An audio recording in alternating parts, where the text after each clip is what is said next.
In this video, what I would like to do is run through the frequency spectrum and have a look at each one of the areas that you're going to be tested on within production, but also within recording.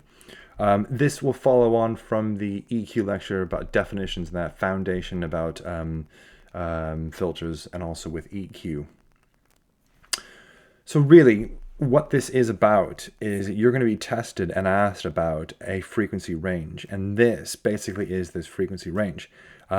We hear sounds from a very, very low point, which is 20 hertz, up to 20,000 hertz or 20 kilohertz. These areas in here, all of these definitions about sub bass, bass, all the way up to your highs. You're going to have to know not necessarily the individual numbers, but roughly where they are. So an example that Edexcel may give you a question on is they may, I don't know, highlight a certain area in here, and they may say, okay, so what is this area? Is it bass? Is it sub bass? Is it the mids? Is it the highs? And that's where something that you're going to have to answer in these questions. So don't worry too much about these individual numbers. It's more about the areas that you're looking at. Okay, so in the first area that I want to have a look at, it is your sub bass, and roughly the sub bass is going to be just around here-ish. One thing to take away from this is that this is where the rumble is. So I usually say about cutting this out, be aware that this is where your lower kick drum is going to be located. For electronic music, this is where your sub bass is going to be located. One thing to also mention about this is about when you're in a club, for example, that this is really where this sound will come out of.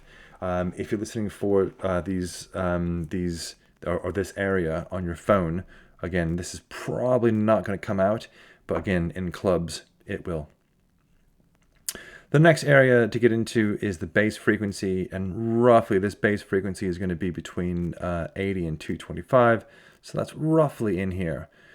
Now, as you can imagine, this is where this boom is. This is where the bit of energy is of this track.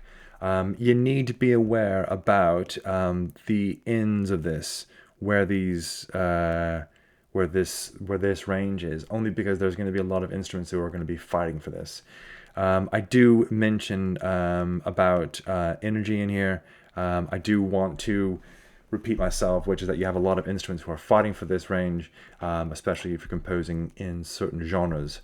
But just be aware about where this energy is.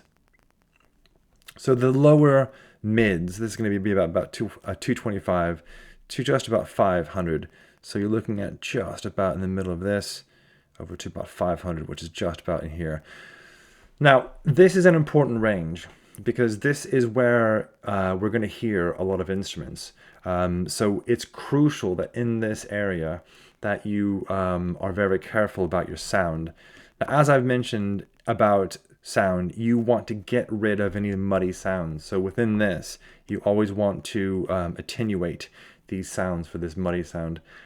Just be aware that in this, you're going to have a lot of instruments who are going to be not just lower instruments, but also mid instruments who are going to be occupying this range. So in general, it's much better to have attenuation, because again, you want to get rid of this muddiness, and you want it to be more clear in this range. So the next one is going to be my mid-range, and that's going to be 500 to about 2.5 kilohertz. So that's roughly going to be around here, roughly into 2.5, which is going to be in there. So again, this is quite important because a lot of instruments have the range in here. You're going to have a lot of fighting. As I mentioned, it's going to have a lot of presence.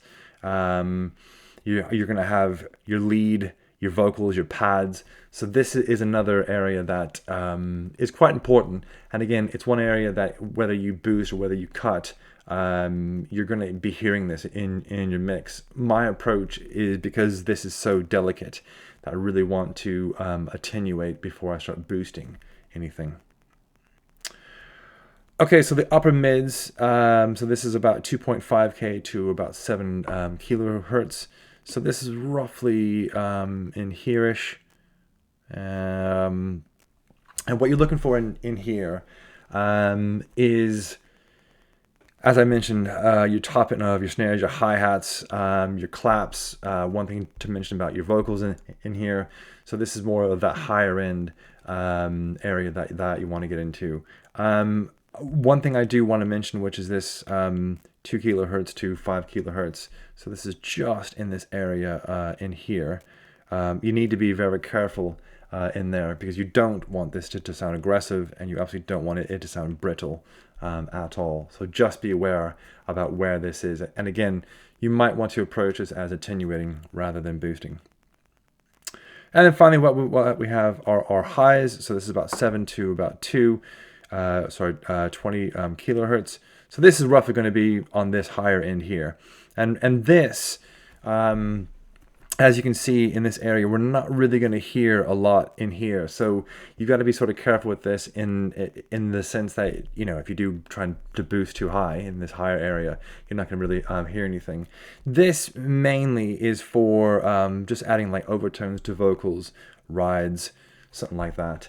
Or a little bit of air in there that you can also adjust.